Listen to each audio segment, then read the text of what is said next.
Guys আজকে CS র্যাঙ্কে মস্ত গেম প্লে করে অফলাইন যাওয়ার জন্য যখন আমি ব্যাক আসছিলাম তখন দেখতে পাই আমার একটা ফ্রেন্ড ইনভাইট করছে আর আমি তার গ্রুপে চলে যাই।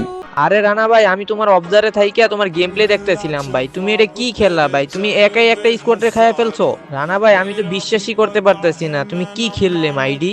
ও আচ্ছা তাই নাকি ভাই, এটা হয় মাঝে মাঝে। দাঁড়াতে আমার একটা গিল্ডের প্লেয়ার ইনভাইট করছে, ওকে গ্রুপে নেই।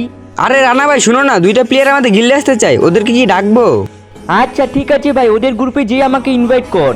আরে রানা ভাই, এরাই সেই দুজন প্লেয়ার যারা আমাদের গিল্ডে আসতে চাই। ও আচ্ছা, তাহলে তুই একটা কাজ কর, তুই ওদের গিল্ড টেস্ট নিয়ে, আমি একটু চলে যাচ্ছি, আমার একটা কাজ আছে। আবে গিল টেস্টের জন্য তুই বাচ্চাদেরকে কেন পাঠাইতেছিস? পারে তুই নিজে আয় না। আরে তুই কাকে কি বলছিস? এই রানা কি খেলতে পারে নাকি? ওই যে স্ক্রিপ্টেড ভিডিও বানায়। আরে হ্যাঁ ভাই, তুই একদম ঠিক কথাই বলেছ। ভাই আমাদের গিল টেস্ট দেওয়ার জন্য বাচ্চাদেরই পাঠাই দিছে। কে জানে আমাদের মুভমেন্ট আর গেম প্লে দেখে আর মোবাইল যাতে খুলে না যায়। আরে ভাই আমি একটু চুপ করে আছি, দেখি তোরা বেশি লেপাচ্ছিস। ঠিক আছে কাস্টমে আয়, এই যা কাস্টম বানা।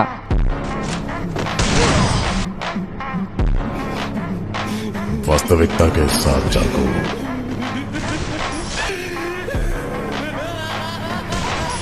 Se eu pegasse o